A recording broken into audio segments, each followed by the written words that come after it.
Estoy grabando la clase. Entonces, Cuarto vamos año, a... Inge. ¿Qué? Cuarto año se pasa esa materia. En octavo semestre, creo, ¿no es cierto? Ya. Nosotros recién Sí. estamos en sexto semestre. Pero igual ya vayan familiarizándose con esos nombres. RMCH es Reglamento en Materia de Contaminación Hídrica. Como estamos estudiando el factor agua, entonces ese reglamento de la Ley 1333 de la Ley del Medio Ambiente nos ayuda a clasificar el agua. ¿Listo? Y después vamos a ver las definiciones que tiene ese reglamento sobre la contaminación del agua. En el subtítulo 3.5 que vamos a comenzar a ver también el día de hoy, vamos a ver los efectos de la contaminación del agua y también vamos a usar la norma boliviana 512 para ver los parámetros de control del agua para consumo humano. ¿Listo? Entonces, en la clase anterior habíamos visto al principio, según el ciclo hidrológico, tres tipos de agua, no los tipos de agua o las clases de agua que clasifica el reglamento en materia de contaminación hídrica. Habían tres tipos de agua según dónde estaban. ¿Alguien recuerda o me podría decir? Según dónde están. Las aguas superficiales, las subterráneas y las aguas pluviales. A ver, esa clasificación de aguas según la fase del ciclo hidrológico son precisamente las aguas pluviales, las que se encuentran en la lluvia, en la nieve o el granizo, es decir, la que está cayendo, ¿cierto? Está bien. También están las aguas superficiales, que corresponden a toda el agua que está escurriendo o está corriendo por la superficie de la tierra. Ahí están los ríos, riachuelos, los lagos naturales o los embalses o lagos artificiales, los reservorios para el almacenamiento, piscinas, etcétera. Todas esas aguas superficiales se conocen con ese nombre. Y las aguas subterráneas, también conocidas como acuíferos, que es una capa que contiene agua y se encuentra en el subsuelo, es agua subterránea.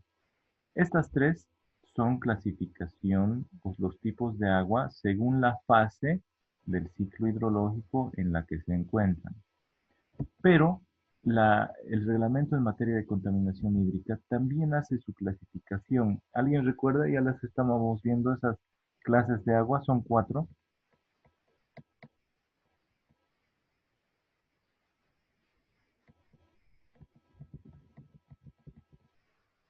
Eran el agua clase A, que es el agua dulce. Está lista para el consumo humano sin mucho tratamiento, ¿no es cierto? Es el agua de mayor calidad. No va a haber un agua 100% pura, pero esta es la de mayor calidad. Tiene la menor cantidad de sustancias que hagan daño o que le cambien por lo menos el sabor y no nos guste. ¿Ya? Entonces está casi lista para consumo humano. Hay que hacer un pequeño tratamiento nada más. Tal vez dejar que se, que se decante el agua, que las sales se queden en el fondo del recipiente donde está y ya estaría un poco mejor para consumirla. Después está el agua clase B. Esta se dice que está un poquito más contaminada o su calidad es un poco inferior a esta agua de clase A o agua dulce. Esta clase B y la clase C son aguas de utilidad general, es decir, no son para consumo humano directamente, pero sí se puede usar para otros usos que requiere el ser humano, como lavar, como regar plantas, alimentos, ¿ya? El agua de clase B es un agua de utilidad general, pero requiere tratamiento físico, es decir, quitarle arena, quitarle turbiedad, decantar el agua, desarenarla, y también necesita desinfección. La desinfección es para matar microorganismos que nos pueden hacer daño, viruses, bacterias o parásitos. ¿Ya? Entonces, el agua clase B requiere tratamiento físico para quitarle las cosas sólidas que tenga el agua o que le puedan cambiar el sabor o el color, pero también necesita desinfección bacteriológica para matar a las bacterias. Y recién luego de haberle hecho ese tratamiento físico y la desinfección bacteriológica, se puede consumir el agua. ¿Ya? El agua clase C también es agua de utilidad general. Las dos del medio se conocen como agua de utilidad general. Pero para que se pueda consumir, para que el ser humano la pueda beber, necesita tratamiento físico-químico completo. Físico-químico completo. ¿Ya? Además que necesita sí o sí desinfección bacteriológica. La diferencia entre el agua B y clase C es que la clase C necesita tratamiento físico-químico completo. En cambio, el agua clase B solo requiere tratamiento físico. En el tratamiento físico-químico también hay reacciones químicas. ¿Listo? No es solo desarenar, decantar, filtrar, no es solo eso. También hay reacciones químicas, que vamos a ver más adelante. El agua de clase D es el agua de menor calidad, de peor calidad. Esa, solo en casos extremos la podemos consumir, es decir, la podemos beber o la podemos usar para cocinar. Pero para eso se requiere presedimentar el agua, es decir, sacarle la materia sólida que se nota claramente, para eliminar ese color turbio del agua. Después necesita tratamiento físico-químico completo.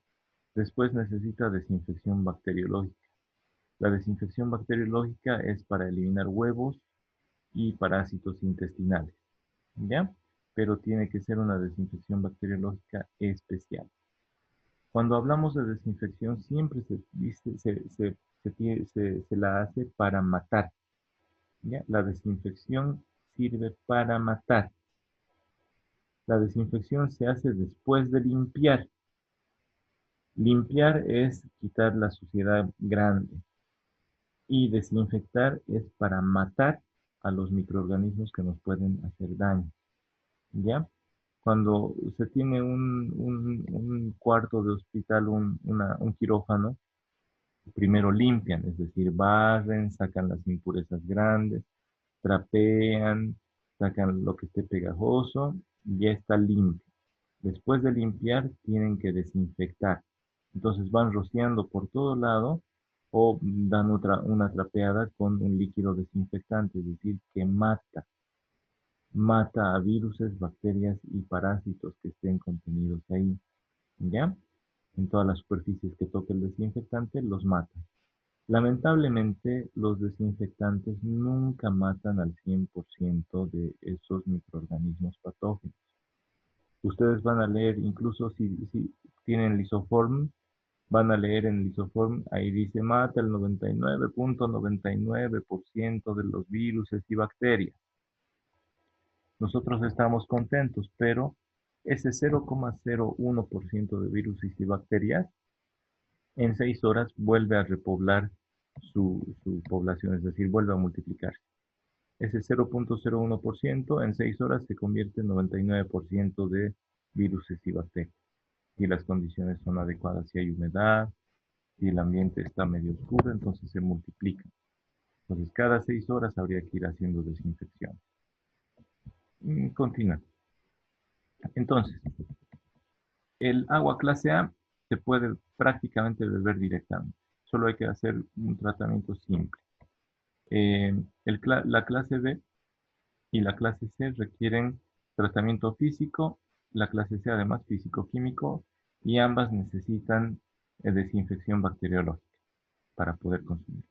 El agua clase D es aquella que está contaminada con tóxicos como el cromo, que es cancerígeno, o glifosato, o derrame de petróleo. Esa agua, si la consumimos, nos puede producir cáncer, pero para consumirla, para limpiarla bien, hay que hacer tratamientos físicos, químicos, hay que sedimentar para quitarle la arena y no se produzcan cálculos en nuestros riñones o en nuestro hígado, no nos dé cirrosis o no se formen piedritas en la vesícula, ¿ya? Para eso hacer la sedimentación.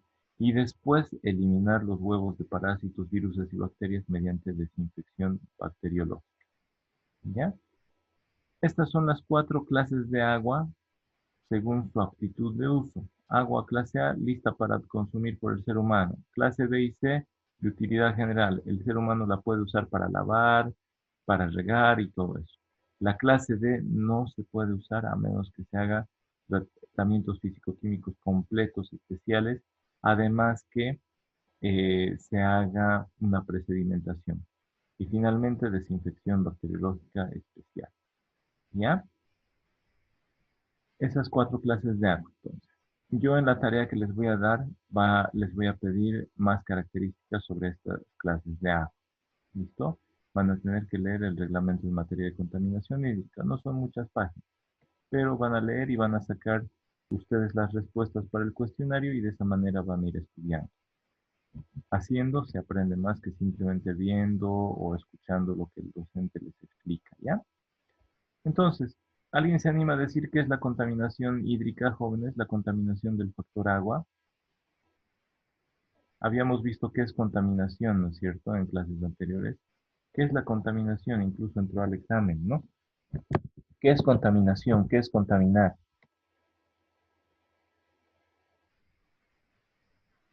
Es la presencia de irregularidades en el agua como materiales en suspensión. ¿Era eso? Era turbiedad, creo. Más o menos, más o menos. Y en general, ¿qué significará contaminar?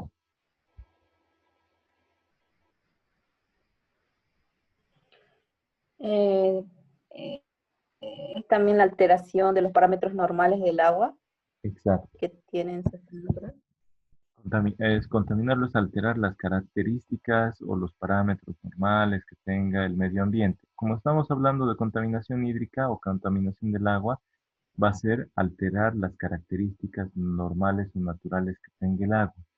Y al alterarlos, puede provocar daño al ser humano o al medio ambiente. ¿Ya? Entonces, según la ley 1333, nuestra ley del medio ambiente, la contaminación hídrica o contaminación del agua es alterar las propiedades físico-químicas. Hemos visto en la clase anterior, ¿no?, que hay muchas propiedades físicas, químicas de los compuestos, de los elementos que tiene el agua, qué componentes también tiene incluida dentro de sí el agua, las características de los enlaces electroquímicos que hay entre moléculas del agua y que la vuelven un gran solvente porque atrae a otras moléculas, ¿no es cierto? Alterar también las propiedades biológicas, es decir, la cantidad de bacterias, viruses o parásitos que tiene el agua. Si supera una cantidad máxima de microorganismos patógenos permitidos, entonces esa agua ya nos puede hacer daño muy fácilmente. Si esos microorganismos como viruses, bacterias o parásitos son poquitos, ni bien nos la tomemos el agua, en nuestro estómago se cocinan gracias al jugo gástrico y no nos hace daño. ¿Ya? Entonces, alterar esas propiedades físico-químicas del agua por cualquier agente contaminante externo. Es decir, contaminante pueden ser sustancias que se mezclen con el agua y que estén por encima o por debajo de los límites máximos o mínimos permitidos. ¿Ya? Em, entonces, esa alteración, si es que provoca daño en la salud del ser humano o el deterioro del medio ambiente, está contaminando al agua. ¿Listo, jóvenes? Entonces, resumiendo, contaminar siempre significa alterar las características normales de ese factor ambiental. Y, por supuesto, es malo porque hace daño a la salud del ser humano, puede provocarle la muerte y también puede afectar al medio ambiente, a los ecosistemas, a los animales, a la fauna y a la vegetación también. ¿Ya?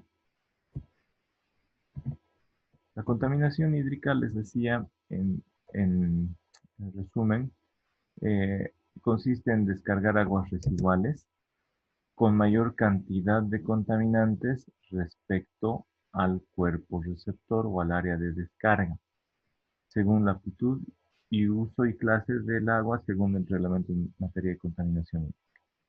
A ver, les repito, si esta agua que está saliendo de las tuberías es clase C y el agua de aquí, de este lago o río, es agua clase C, ¿estamos contaminando, sí o no?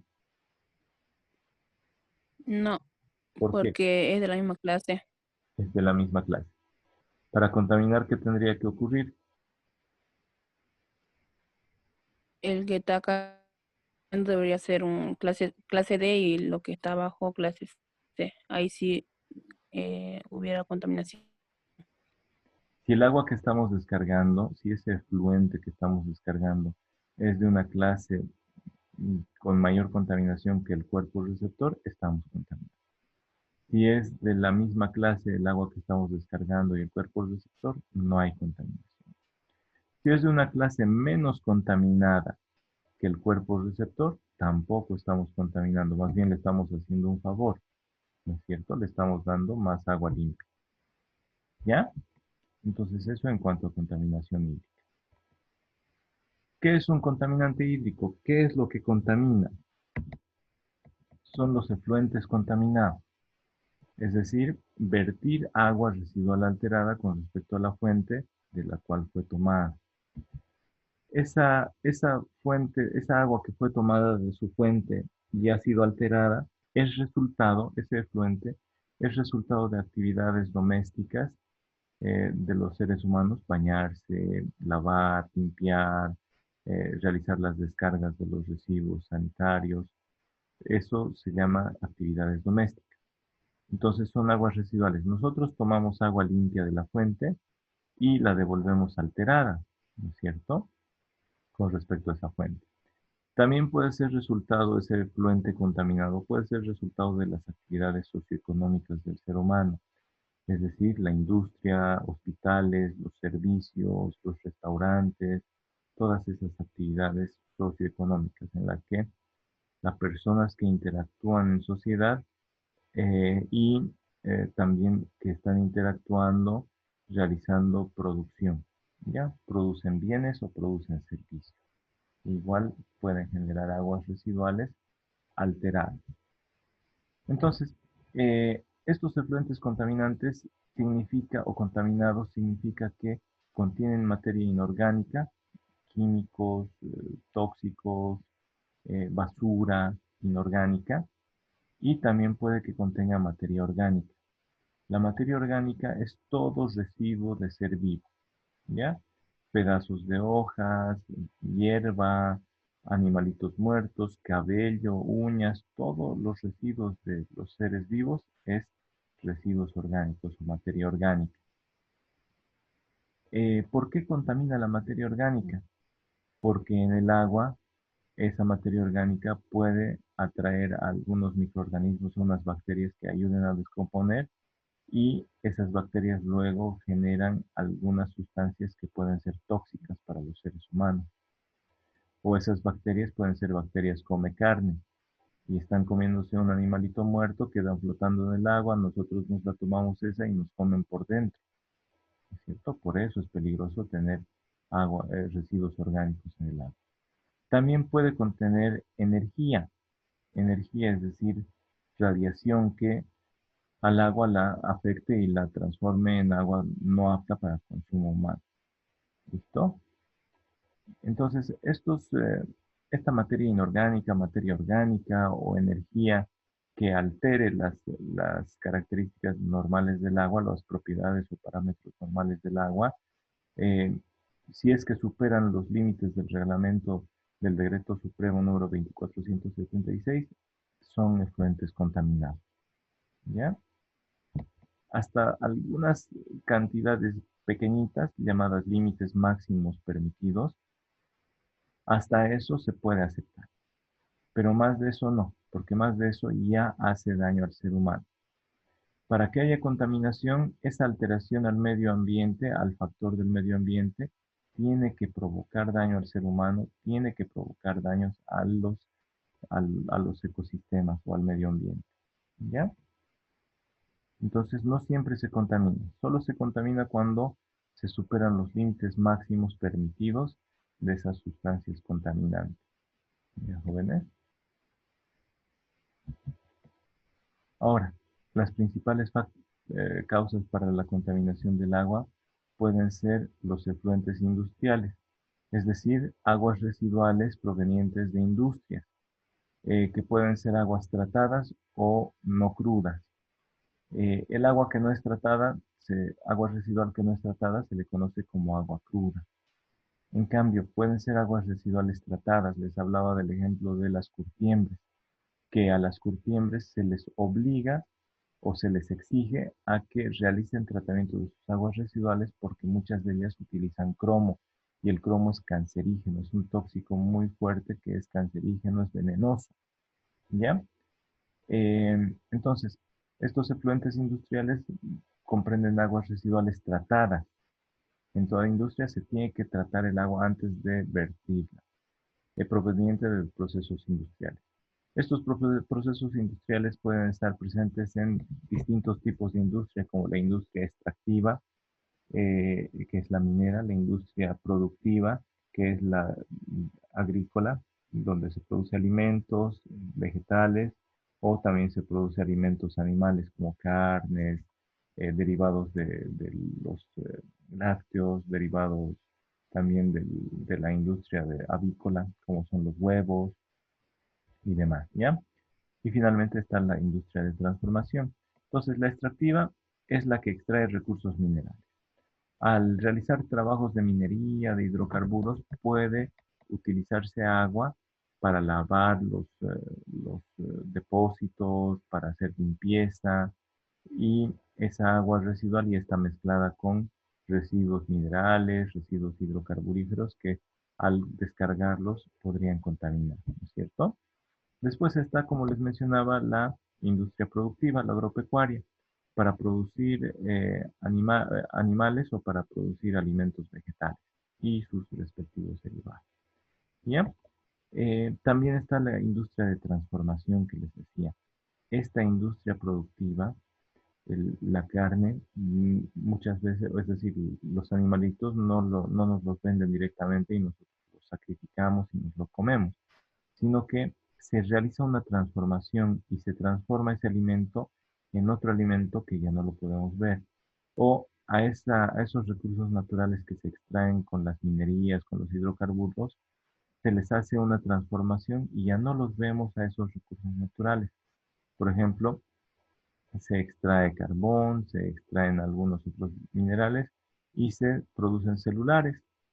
Entonces ahí se transforman las materias primas y se convierte en otro. Se le agrega valor a los recursos naturales, a esta producción agropecuaria, se le agrega valor. Eso es la industria de transformación. Carpinterías, industrias de alimentos, todos ellos hacen transformación, transforman a la materia prima en un producto terminado. Finalmente hay otra industria, la industria sin chimenea, es la de provisión de servicios. Estos tres primeros producen bienes, es decir, productos que podemos tocar, son bienes. Pero también hay productos intangibles que no podemos tocar y son los servicios. Son los servicios turísticos, servicios de hotelería, de restaurantes como los gastronómicos.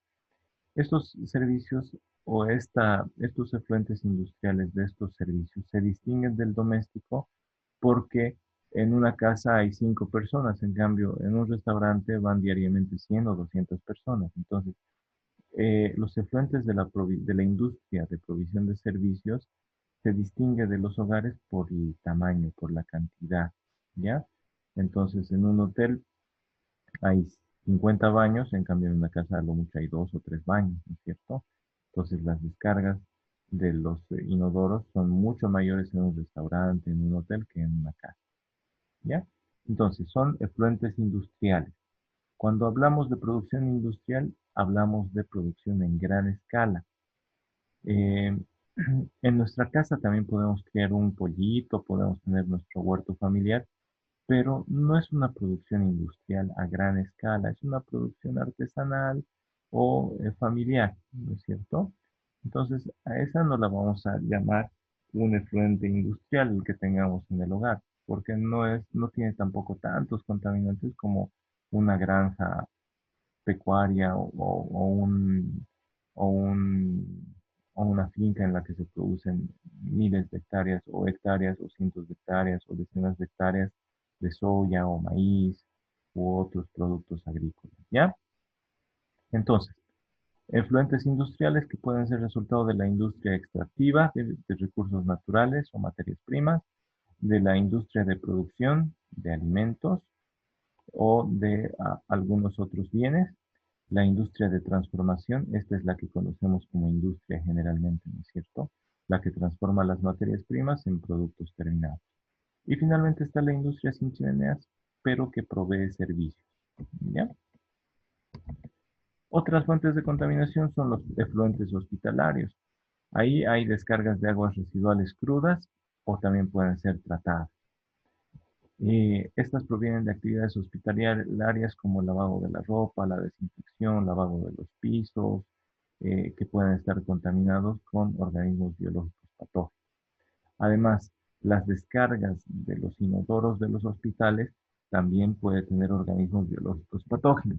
Puede tener una gran carga de bacterias, virus o parásitos, que al descargarla a la alcantarilla la puede contaminar demasiado. ¿Ya? Entonces no es normal, no es normal. Son de mucho riesgo los hospitales. Por eso los residuos sólidos hospitalarios se consideran residuos sólidos peligrosos. Lo mismo ocurre con los residuos líquidos o los efluentes de los hospitales. También sería importante que en los hospitales se haga tratamiento de sus aguas residuales antes de descargar en las alcantarillas para no contaminar demasiado. A estos lugares que generan residuos líquidos muy peligrosos como los hospitales o industrias como la curtiembre, donde se generan residuos de algunos productos cancerígenos, sí o sí tienen que hacer tratamiento de sus aguas residuales. ¿Por qué? Porque digamos que en un hospital descargan 5 metros cúbicos diarios, 5.000 litros diarios, y nuestra alcantarilla procesa unos 100 metros cúbicos diarios, o 100.000 metros cúbicos diarios. Imaginen, 100.000. Y en el hospital van 5.000. Perdón, en el hospital 5 metros cúbicos y en todo Yacuiba se procesan 100.000 metros cúbicos de aguas residuales. Entonces, esos 100.000 metros cúbicos de aguas residuales de Yacuiba se los procesa fácilmente, se los procesa rápido y pasan. En cambio, cuando se mezcla con residuos líquidos peligrosos como de las alcantarillas o algunos residuos industriales, esos 5 metros cúbicos la contaminaron a esos 100.000 metros cúbicos que había y va a ser mucho más difícil limpiar a esos 100.000 metros cúbicos que si lo hicieran directamente en el hospital antes de echar a la alcantarilla o si lo hicieran directamente en la fábrica antes de echar a la alcantarilla.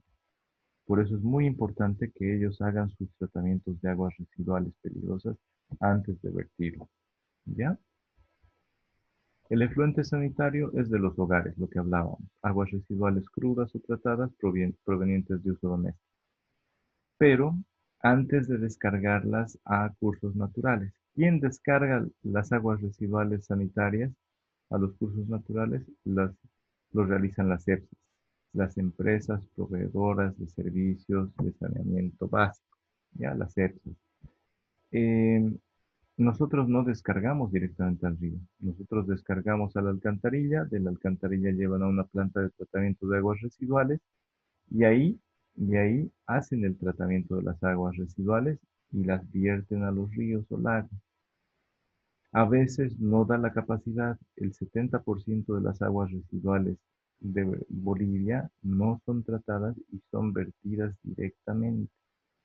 ¿Por qué? Porque esas plantas de tratamiento no tienen la capacidad de tratar toda el agua residual que les llega. ¿Ya? Entonces, esos efluentes sanitarios son descargados a los ríos o lagos. Una parte es cruda sin tratar y otra parte es tratada. El 30% del agua residual es tratada y el 70% no es tratada.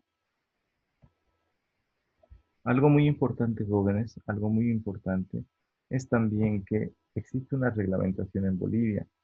No se puede mezclar el agua de los desagües pluviales con el agua de alcantarilla. ¿Por qué? Porque el agua de lluvia no está tan contaminada. Más bien se puede utilizar para algunos usos como clase B o C, para lavar, para limpiar, para descargar el inodoro. Para esas cosas nos puede servir el agua. Eh, Y si en cambio cuando llueve, el agua de la lluvia de los techos baja por la canaleta, baja y la descargamos a la alcantarilla, agua limpia que se mezcla con agua residual está incrementando mucho la cantidad de aguas residuales y va a incrementar muchísimo también la cantidad de agua que se tiene que tratar. Entonces en Bolivia deberían estar separadas la alcantarilla con aguas residuales sanitarias y debería estar separada de los desagües pluviales. Aquí en Yacuiba había un proyecto para eh, el desagüe pluvial del Aguarahue para que cuando llueva no baje como río por la Independencia, por la 27 de mayo, ¿no es cierto? Para que no baje la quebrada de la Independencia. Pero por dos o tres familias que se opusieron, no se concluyó ese proyecto. Entonces, el desagüe tiene que ser separado tanto de aguas pluviales como de aguas residuales, de aguas de alcantarilla, ¿ya? Porque el agua pluvial no está tan sucia, pero si la mezclamos en una sola con el agua de alcantarilla, la ensuciamos por completo al agua pluvial. ¿Listo? Y luego es más costoso todavía tratarla y separarla, y agua que nos podría servir para hacerle un tratamiento y consumirla, la estamos desperdiciando y le estamos tirando a la alcantarilla. ¿Listo? Entonces sería bueno ir pensando en una forma de capturar esa agua de la lluvia, ver qué tratamiento le podemos hacer y luego utilizar en la casa.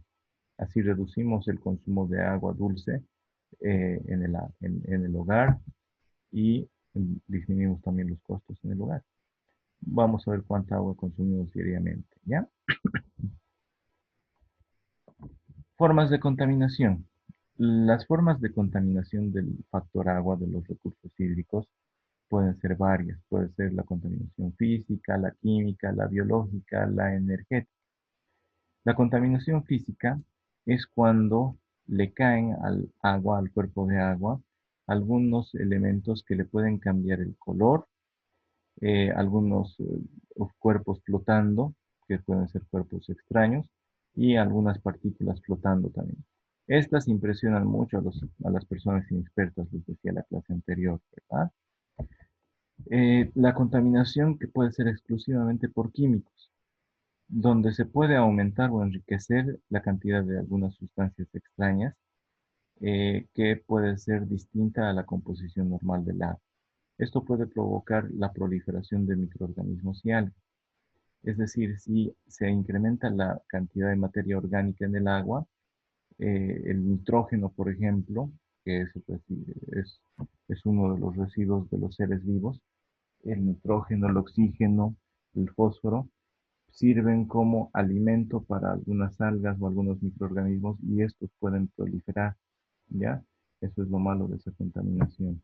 Puede provocar esa proliferación, puede provocar eutrofización, que es uno de los problemas de las lagunas en las ciudades que están cerca de asentamientos poblacionales y que ahí descargan sus residuos.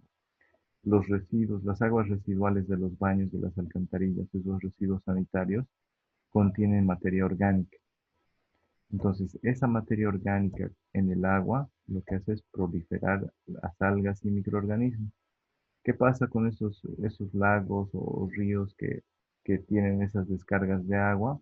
Entonces, se proliferan las algas, esas algas se mueren, se pudren, no dejan pasar la luz del sol, no dejan oxigenar el agua, los pececitos de abajo se mueren, flotan, otra vez hay más materia orgánica flotando, apestan, las algas están podridas, hay más bacterias y microorganismos comiéndose esas algas muertas y es un problema terrible. Eso que les acabo de contar es, por ejemplo, el problema de la laguna Alalay en Cochabamba, o también en Tarija, en el río Guadalquivir, porque ahí están echando sus aguas residuales muchos barrios y están provocando ese fenómeno llamado eutrofización. Se descargan desechos orgánicos al agua y ahí hay esa proliferación. Se vuelve como una alfombra sobre el agua de esas algas y se mueren y apestan, no dejan pasar el sol, desaparece el oxígeno. ¿Ya? Otra forma de contaminación es la contaminación bioquímica a través de algunos químicos o algunos, algunos componentes bioquímicos, ¿ya? La contaminación microbiológica también a través de algunos organismos patógenos como virus, bacterias y parásitos también. Energéticamente se puede contaminar el agua mediante la radiación y se la vuelve agua radiactiva. Eso sería todo en cuanto a la contaminación del agua, las clases de agua y la contaminación del agua. Ahorita vamos a ver los efectos de la contaminación del agua. Ya estoy proyectando. ¿Tienen alguna duda hasta el momento, jóvenes, sobre la contaminación del agua y las clases de agua? A ver, antes de pasar al otro tema, aquí repasemos.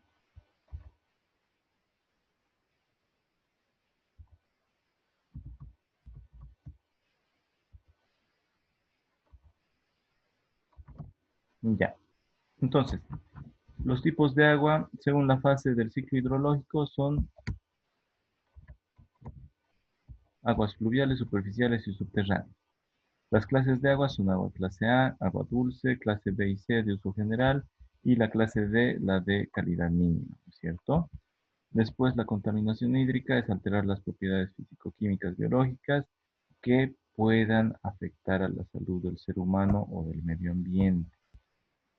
Cuando se contamina, cuando las descargas de agua residual contienen mayor cantidad de contaminantes que el cuerpo al cual se está descargando. Contaminantes hídricos se dan por efluentes contaminados. Esos efluentes contaminados pueden ser resultado de actividades domésticas o socioeconómicas, es decir, por la industria. Siempre y cuando contengan materia inorgánica, orgánica o energética mayor a los límites establecidos por la norma. Principales causas de contaminación: efluentes industriales, ahí están los distintos tipos de industria, los efluentes hospitalarios, los efluentes sanitarios. Formas de contaminación: la contaminación física, química, bioquímica, microbiológica y radiactiva del agua. Entonces esto lo pueden ustedes ir armando a modo de cuadros sinópticos o esquemas para estudiar, ¿ya? De aquí algunas preguntas igual van a salir para el cuestionario que les voy a dejar. Entonces ahí terminamos y ahora sí pasamos a la otra diapositiva. Los efectos de la contaminación del agua.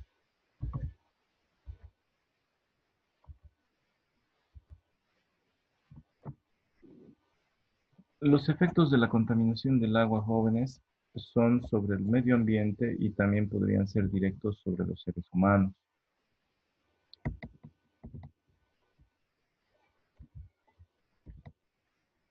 Entonces, los efectos de la contaminación del agua eh, pueden ser los contaminantes, pueden ser desechos orgánicos. Cuando hablamos de desechos orgánicos, ya saben, restos de seres vivos, plantas o animales, ¿ya? O excrementos sí, o excrementos de los seres vivos. Excrementos, orina y demás, son desechos orgánicos. Uñas, piel, cabellos, pelaje, pezuñas, todo eso son desechos orgánicos. Cáscaras de papa, de zanahorias, de arvejas, o restos de comida, huesos de una chuleta que se hayan comido, todo eso son desechos orgánicos, ¿ya? Las sales que puede provocar en los peces, en la vegetación y en los organismos, que se deposite la sal en esos seres vivos, ¿ya? Eh, Estos contaminantes del agua como la sal pueden depositarse en el pez, en los peces cuando se los consume. Son peces que ya tienen sus depósitos de sal. Se pueden depositar también las sales en la vegetación cuando se riega y en los animales. Lo que producen las sales es presión alta. Las sales también producen cirrosis en el hígado y producen daño en los riñones. ¿Ya? Los metales y materiales radiactivos disueltos también pueden ser contaminantes del agua, pueden contaminarla al agua. Metales como residuos de las empresas mineras que echen algunos residuos a los ríos y materiales radiactivos que a veces se, se contamina el agua al enfriar esas centrales termonucleares que funcionan con energía atómica o nuclear para calentar y a la vez generar vapor de agua, y ese vapor de agua hace generar turbinas. Esas turbinas al circular eh, tienen una especie de cepillito de metal que va chocando con otro metal y sacan chispas, y esas chispas son electrones y ahí se genera la electricidad, ¿ya? Pero todo eso funciona con energía nuclear y hay que enfriar los reactores, hay que enfriar los lugares donde están esos elementos radiactivos. ¿Listo? Entonces a veces hay fugas o a veces se contamina el agua por esos materiales. También pueden ser contaminantes del agua algunos materiales que estén flotando sobre o dentro del agua. Pueden ser viruses, bacterias o simplemente sedimento. ¿Ya? Pedazos de cal, pedazos de depósitos calcáreos, magnesio, manganeso, algunos de esos depósitos. ¿Qué es lo que provocan esos contaminantes? Pueden provocar daños a la salud, pueden inhabilitar o destruir la vida acuática, es decir, pueden morirse los pescaditos por el exceso de sal o por esos otros contaminantes como metales o materiales radiactivos o virus y bacterias, los pueden matar, ¿ya? A los peces, a las algas acuáticas, a las plantas acuáticas, igual les pueden dañar. También pueden amenazar directamente a la salud humana o indirectamente si es que nosotros consumimos esos animales contaminados o que hayan muerto por la contaminación de la...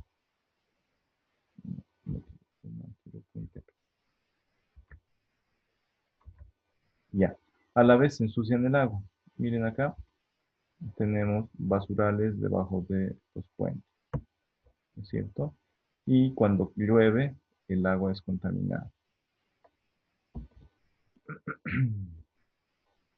Ahora, efectos de la contaminación del agua. Vamos a ver algunos contaminantes y sus efectos. Los desechos orgánicos, restos de seres vivos, plantas o animales. Pueden ser desperdicios humanos sin tratar, es decir, aguas negras, desechos industriales. De las industrias pueden ser de industrias alimenticias, puede ser de industrias como la del papel, pulpa de los árboles, comederos de animales, pueden ser ese tipo de desechos. Lo que pasa con esos desechos orgánicos es que hay bacterias que consumen los desechos y se lo acaban al oxígeno del agua, ¿ya? Para poder descomponer esos desechos orgánicos, las bacterias acaban con el oxígeno. Hay otros desechos orgánicos, como el fósforo, les decía, que proviene de detergentes, del champú, de los detergentes para lavar la ropa y también de fertilizantes, que puede ser un fertilizante, ¿ya?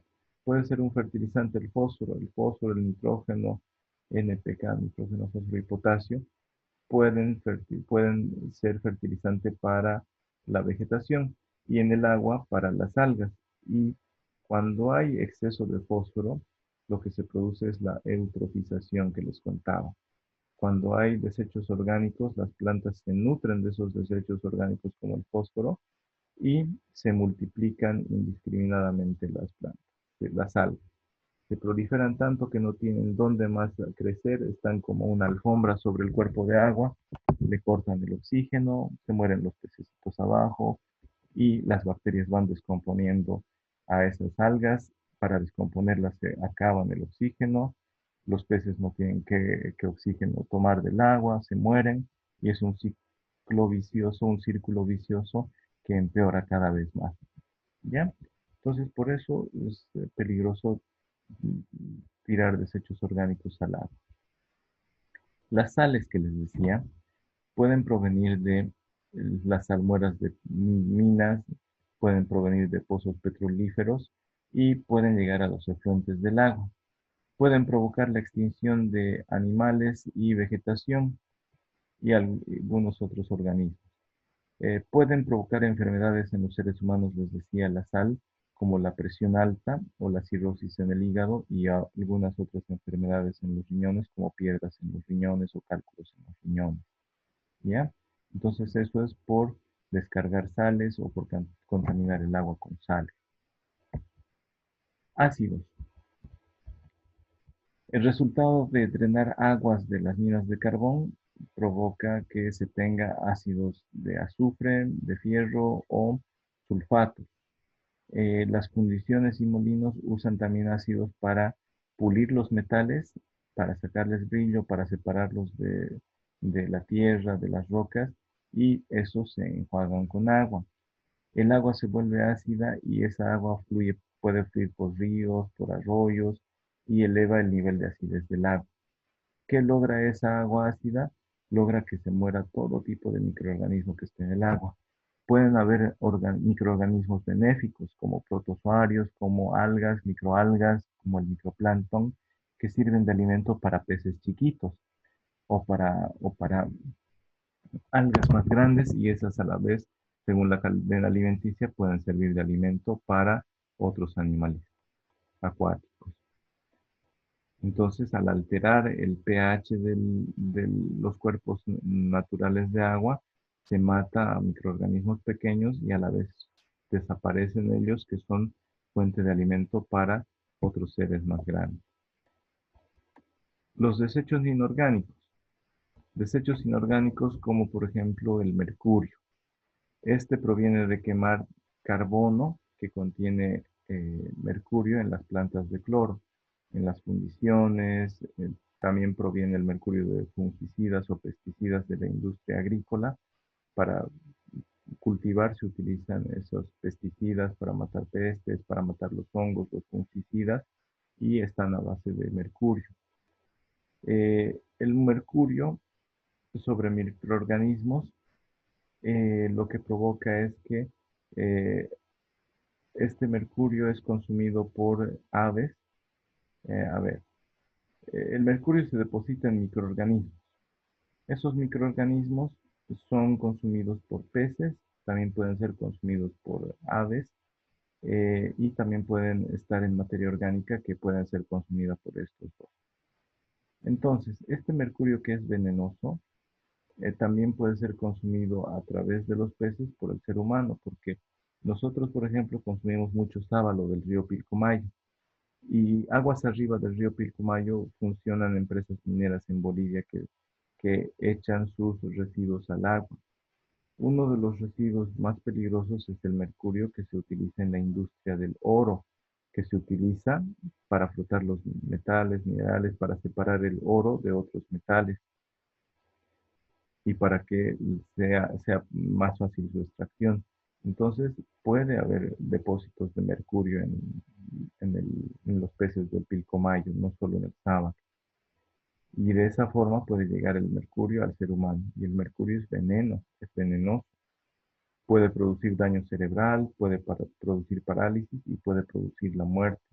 Es muy, muy peligroso el mercurio. También se puede contaminar el agua mediante descarga de líquidos con sustancias tóxicas, como por ejemplo el cadmio, por uso de fertilizantes o por la explotación del zinc o por pilas desechadas. En las las pilas recargables dicen níquel cadmio o níquel, eh, hay algunas composiciones, ¿no es cierto? Entonces las pilas con cadmio pueden contaminar el agua, pueden quedarse en el tejido, en la piel de los peces, en las conchas marinas, en los mariscos, y lo que puede hacer es degenerar los huesos, incapacita y mata a los animalitos, puede provocar calambres, vómitos, diarrea, presión alta, enfermedades del corazón en el ser humano que consume esos alimentos como los peces y los mariscos, ¿ya? Eh, También puede contaminarse el agua por fibras de asbesto. Las fibras de asbesto son como las pelucitas que tiene la ropa, pero del asbesto. El asbesto es el fibrocemento. Esas fibras del cemento que se utilizan muchas veces para hacer calaminas de cemento son fibras de asbesto. Pueden ser desechadas con el agua en compañías mineras, puede producir cáncer gastrointestinal y es que se lo consume el asbesto mezclado con el agua. ¿Ya? Estos son algunos de los contaminantes y sus efectos sobre el ser humano y sobre el medio ambiente. Esto en cuanto a aguas superficiales, pero también se podría afectar a las aguas subterráneas y al agua del océano. Se la puede contaminar mediante derrames de petróleo que provienen de las actividades de perforación de pozos, descargas, accidentes al transportar el petróleo. Lo que puede provocar es consecuencias mortales para la vida marina, para aves, peces, para vegetación, para mamíferos como las focas, y puede provocar pérdida del turismo y la pesca. También se puede contaminar el océano y el subsuelo mediante desechos radiactivos, mediante fuga en las fisuras de los turriles que tienen desechos radiactivos que están enterrados bajo suelo. En algún terremoto se puede fisurar una de esas y puede chorrear y contaminar a los acuíferos. Los más comunes son residuos nucleares de plutonio y cesio. Estas son las centrales nucleares, jóvenes, como grandes chimeneas que, miren, está botando vapor de agua, porque en estas centrales, en el centro de estas centrales nucleares, está el material radiactivo como ese puntito y está generando calor. Entonces se lo enfría con agua y el agua se evapora. El agua hace funcionar paletas de máquinas de vapor y genera mediante las turbinas electricidad, como les comentaba hace un momento, ¿no es cierto? Entonces, el material nuclear degradado, radiactivo degradado, se lo entierra porque ya no sirve para calentar tanto, pero todavía tiene características radiactivas y podría contaminar al, al agua, ¿ya? Se lo entierra en turriles generalmente. Nuestro país recién está incursionando con la industria nuclear en la ciudad de La Paz. Esperemos que no hayan grandes desastres por las fugas de materiales radiactivos cuando estén funcionando o cuando se vayan enterrando los residuos que se van generando por el funcionamiento de esas centrales nucleares.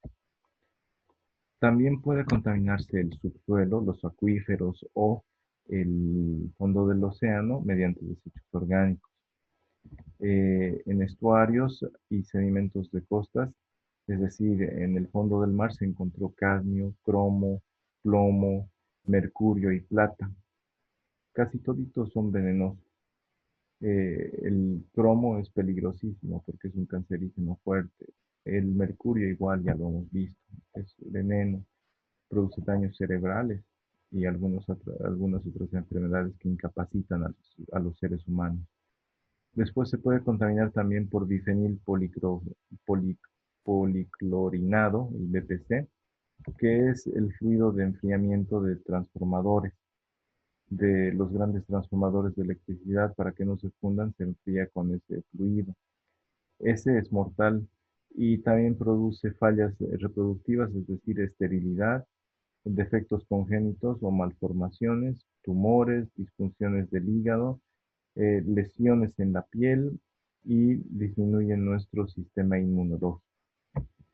Em, el agua del subsuelo se puede contaminar también por las pilas. Pueden chorrear sus componentes como el cadmio, veíamos, o el plomo, las pilas de plomo pueden chorrear. Pueden llegar a los depósitos superficiales, también de los rellenos sanitarios o de los tiraderos legales o ilegales, los líquidos de la descomposición de los residuos orgánicos pueden pueden entrar en contacto con las pilas y chorrear mezcladas con plomo, con cadmio, con algunos de los químicos que contienen las pilas y infiltrarse hasta los acuíferos. También puede contaminarse el agua de los acuíferos por residuos orgánicos, de restos de animales o de vegetales. por residuos inorgánicos, por residuos nucleares de desechos que estén enterrados. También puede, por microorganismos, puede contaminarse. Estos contaminantes pueden generar de las pilas y de esas sustancias tóxicas, pueden generar cáncer, pueden provocar enfermedades hepáticas en el hígado, también daño al riñón, al sistema nervioso central y podemos quedar temblando sin poder controlar nuestras manos. ¿Ya? Entonces hay que cuidar, sobre todo en Yacuiba, los acuíferos de este tipo de contaminación, porque es la única o principal fuente de abastecimiento de agua para consumo humano. Otro problema es el agotamiento del agua del subsuelo. ¿Esto por qué? Miren, en la actualidad hay 884 millones de personas en el planeta que no tienen acceso a agua potable. 2/3 en el área rural y en el África, en la parte debajo del desierto del Sahara, en el África subsahariana. Por el crecimiento de la población, el agua se destina muchas veces a las ciudades y escasea en el área rural. Y un fenómeno muy grave que se está dando ahora es que para cultivar se está destinando el 70% del agua dulce para el cultivo. Entonces está escaseando el agua. Ese es otro de los problemas. ¿Por qué se dice que es una contaminación? Porque se está alterando las características normales del agua. Es decir, la cantidad del agua está disminuyendo. Y es así que se le puede considerar como una forma de contaminación. Pero no es una contaminación en sí, ¿ya? No es alteración de las características del agua. Lo que se altera es la cantidad del agua. Ahora, hay unos estándares de calidad del agua potable. Cuando hablamos de agua potable es para consumo humano. Eh, Se puede contaminar el agua y de forma que afecte la calidad organoléptica, es decir, las calidades, la calidad del agua al tacto, al gusto, a los sentidos nuestros, ¿ya? A los sentidos que tenemos, a la vista, al olfato. Entonces, pueden haber contaminantes que afecten a la turbidez del agua, al pH del agua, pueden contaminarse también mediante los cloruros, mediante sulfatos, se puede alterar la dureza del agua. ¿Ustedes saben cuál es un agua dura y un agua blanda, jóvenes?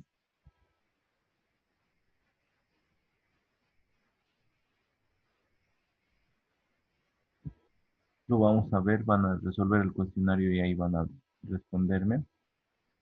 También mediante el aluminio, hierro, manganeso se puede afectar la calidad organoléptica del agua, es decir, sabor, color, olor. Y aunque no lo crean, dureza. Pero la dureza no es de cuán dura es el agua, sino cuántos depósitos calcáreos tiene. ¿Ya? Uno se da cuenta si el agua es dura o no cuando hierve el agua y ve esa capa blanca en el fondo de la olla o de la pava. O cuando se baña y el cabello está duro. Entonces necesita bañarse con champú todos los días porque si no, el cabello queda duro.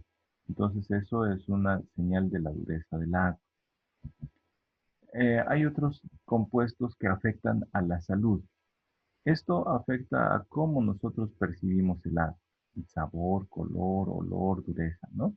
Pero hay otros compuestos que afectan a la calidad del agua, a la salud del ser humano, como el arsénico, que es veneno,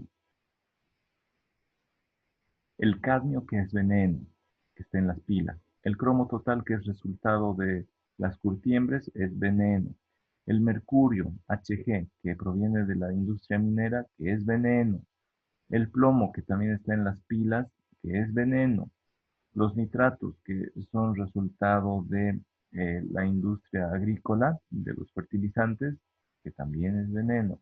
Y aquí falta, por ejemplo, el glifosato y algunos herbicidas, fungicidas prohibidos, que son veneno, son cancerígenos. ¿Ya? Eso entonces a manera de explicar lo que es los efectos de la contaminación del agua. ¿Qué contamina y qué efectos produce sobre el ser humano o sobre el medio ambiente? ¿Listo, jóvenes? pero mm, aquí no sabemos cuánto es el pH permitido, qué son los cloruros, cuánto tiene que tener de cantidad, cuánto de arsénico para ver si es agua potable o no. Entonces, lo que se ha hecho en todo el mundo es establecer normas y controlar la calidad del agua para el consumo humano. Es decir, cuando está contaminada el agua, lo supera límites permitidos. El agua clase A, si tiene si cumple con los límites para ser considerada agua para consumo humano, se la bebe directamente. Generalmente el agua que sale de manantiales debajo de la tierra o agua extraída de pozos, pero a los cuales hay que hacerles tal vez un poco de tratamiento, ¿no? Eh, ¿Qué características tiene que tener el agua para ser considerada agua potable o agua para consumo humano en Bolivia? Es la que está establecida por la norma boliviana 512. Ustedes acostúmbrense a utilizar en Bolivia a la norma boliviana. Las normas bolivianas son generadas por el Instituto Boliviano de Normalización y Calidad, IPNORCA, y generalmente lo que hace es homologar normas de otros países ya avanzados, como el de Estados Unidos. Para el tema de medio ambiente, se toman normas de la EPA, de la EPA, Environmental Protection Agency, Agencia de Protección Ambiental de los Estados Unidos. Entonces, la norma boliviana saca lo mejor de otros países y lo homologa, es decir, dice, aquí vamos a usar la misma norma, solo que le vamos a llamar norma boliviana y el numerito, 512. ¿Ya? Entonces, para que el agua en Bolivia sea considerada potable, tiene requisitos. Y esos requisitos son establecidos por nuestra norma boliviana 512 del 2017, pero que fue publicado luego en el año 2018. El agua potable, ¿qué es? Es el agua que por sus características organolépticas, es decir, detectada por nuestros sentidos, además de sus características físico-químicas, además de sus características radiológicas en cuanto a energía y microbiológicas en cuanto a microorganismos, se considera apta para el consumo humano y que cumple con lo establecido en esta norma boliviana, la 512. ¿Ya? Eh, en esta norma se habla del valor máximo aceptable, es decir, los límites máximos aceptables o límites mínimos aceptables. ¿Ya? Eh, entonces, este valor máximo aceptable es el valor máximo establecido para los distintos parámetros que no tiene que ser superado para no afectar a la salud humana. ¿Listo? Entonces, hemos visto que el agua tiene muchos componentes. Si no se superan los valores máximos aceptables, no nos va a hacer daño y es agua que podemos consumir. Si se superan algunos, ya vamos a ver los efectos ya hemos visto qué efectos podría tener sobre nuestra salud. Entonces hay que cuidarnos mucho de arsénico en el agua, cadmio, cromo total, mercurio, plomo, nitratos, ¿no es cierto? Si no queremos tener, cálculos renales o daño en el hígado, hay que cuidarnos de la dureza del agua, ¿ya? Entonces, continuemos. Ahora, los estándares de calidad del agua potable tienen muchos requisitos. Miren, los vamos a ir viendo. Por ejemplo, el color del agua tiene que tener un valor máximo de 15 unidades de color verdadero. Estas unidades están estandarizadas y tienen como patrón a unidades de platino cobalto, ¿ya? Entonces comparan el color del agua con este patrón en base al platino cobalto y se llama UCB, unidades de color verdadero. Después, las características físicas y organolépticas del agua, es decir, que podemos percibir con los sentidos, pero si queremos precisión y no equivocarnos, están los parámetros. Se tiene también a la turbiedad. Esta está con un valor máximo de 5 unidades nefelométricas de turbiedad. Eso significa UNT. Aquí al costadito está. Entonces, esta es la primera tabla de esta norma boliviana de la 512. Después están los sólidos disueltos totales. Tiene que ser 1000 miligramos por litro. El valor superior podría influir en la aceptabilidad, es decir, en el sabor del agua. La sentiríamos salada. Los sólidos disueltos totales en el agua se refieren principalmente a minerales y minerales como la sal. ¿Ya? Eh, el sabor y olor, esos, si es que queremos evaluar el sabor y olor del agua, dice que tienen que ser aceptables. ¿Cómo se los mide? Aquí tiene un asterisco y dice, para efectos de evaluación, el sabor y olor se determinan por medio de los sentidos. Es decir, nosotros olfateamos. Si tiene algún olor raro o desagradable, entonces no es aceptable. O si tiene un sabor medio dulzón o medio raro el agua, entonces tampoco es aceptable. ¿Listo? La temperatura del agua tiene que ser aceptable medido en grados centígrados. Esto varía, ¿no? Entonces, bueno, sabemos que la temperatura del agua va a variar en función de la temperatura del ambiente en la cual está.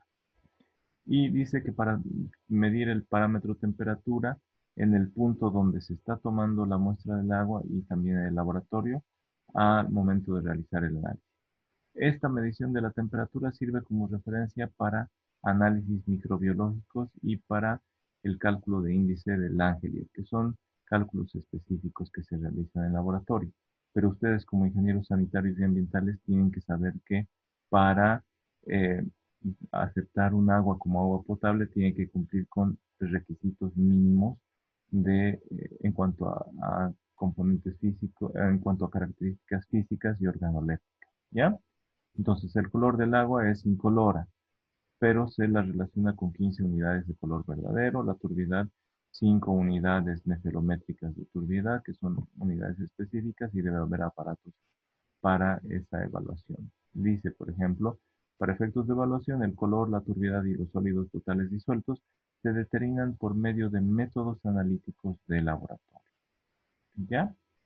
Este de los sólidos disueltos, 1000 miligramos por litro.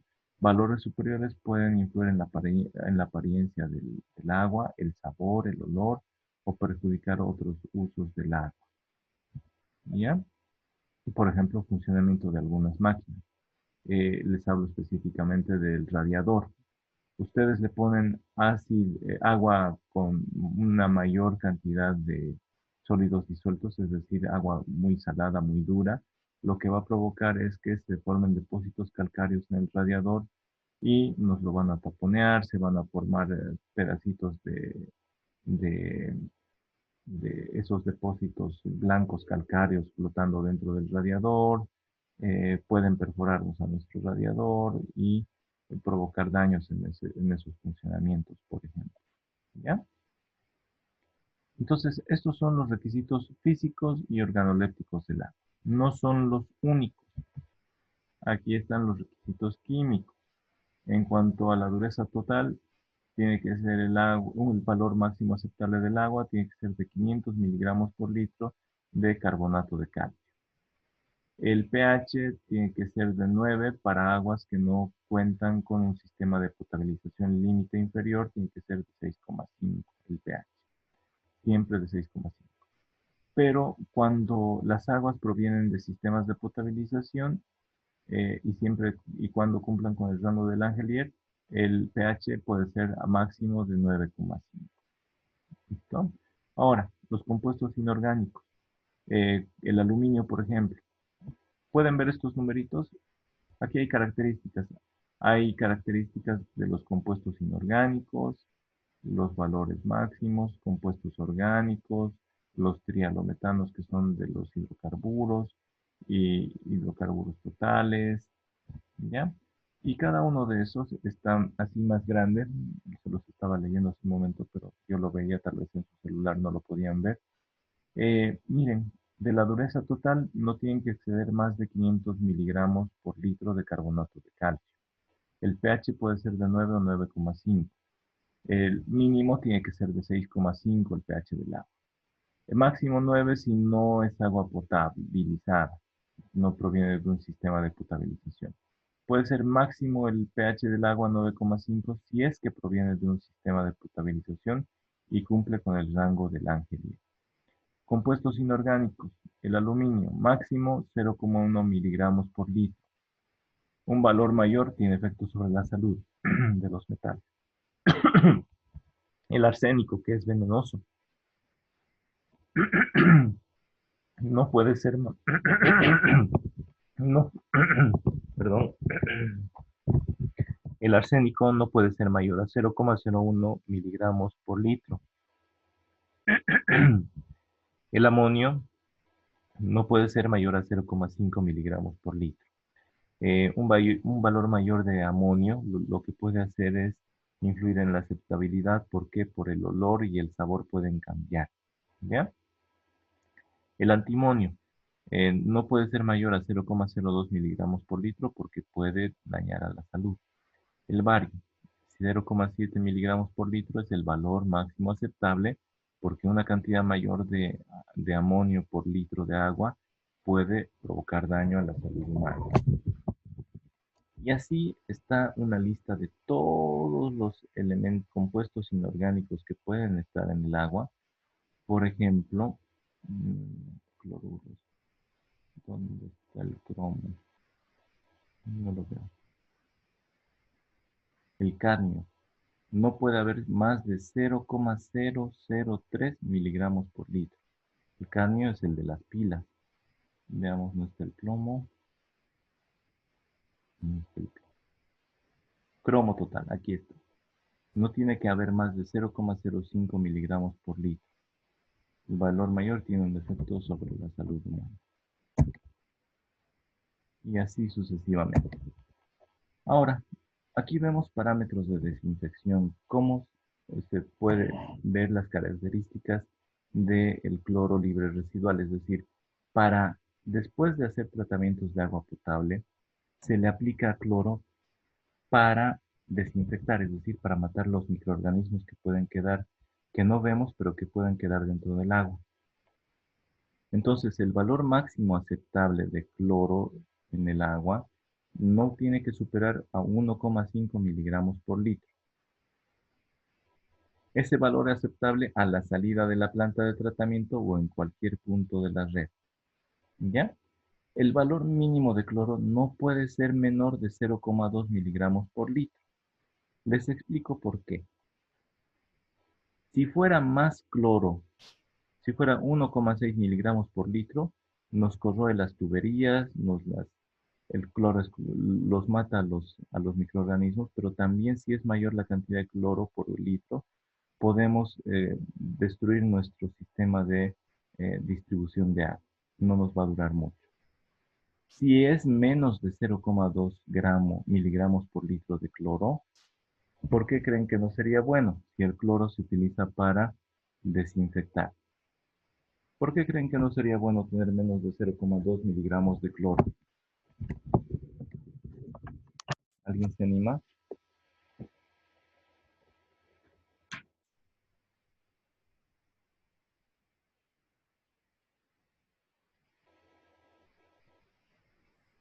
Sería porque a los microorganismos estaría el agua contaminada y nos provocaría enfermedades. No los mataría. No los mataría. Si fuera menos de 0,2 miligramos por litro, les hace cosquillas a los microorganismos, no los mata y se proliferan y más bien nos hace daño, como dice. Está muy bien el análisis. ¿Por qué no puede ser mayor que 1,5 miligramos por litro el cloro? Porque dañaría las tuberías y produciría una deficiencia en el consumo o en la red Ya. de agua ¿Y de alguno de distribución. ustedes ha ido a nadar a piscinas con cloro, piscinas cloradas?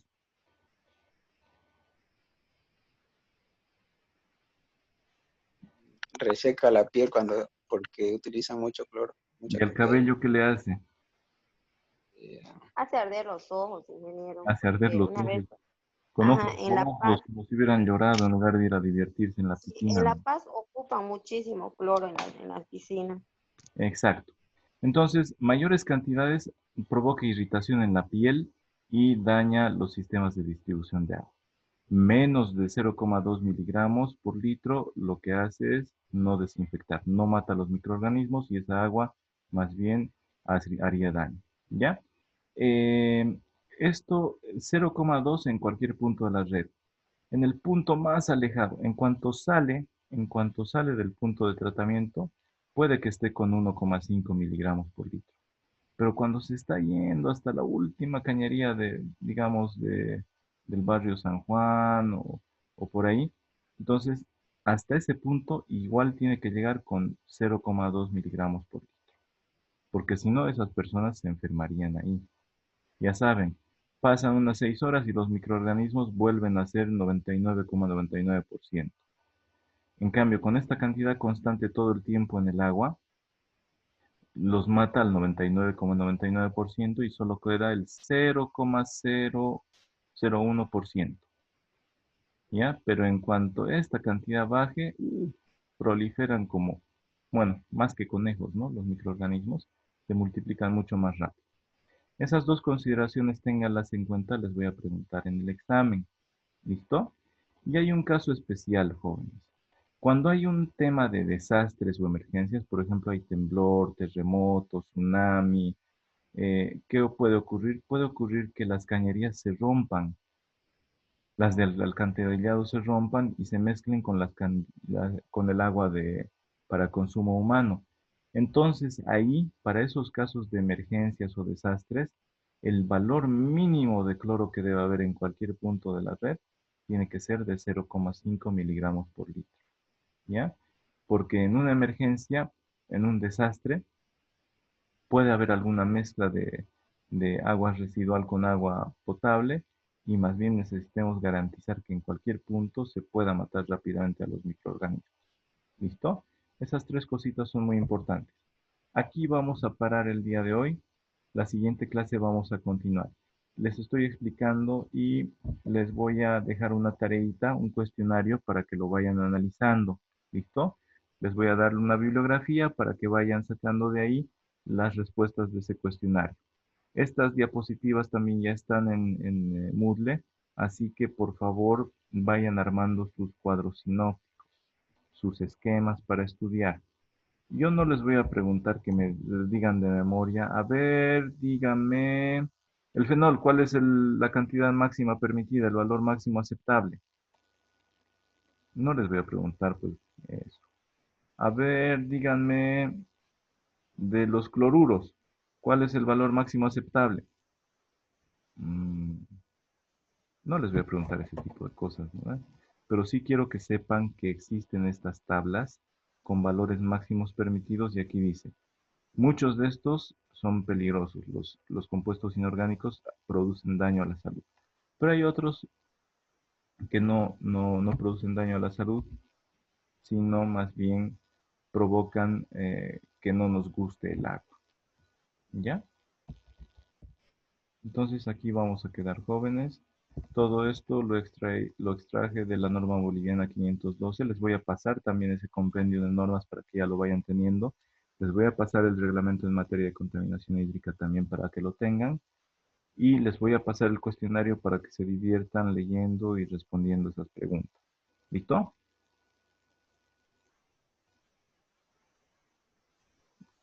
Y nos veríamos el día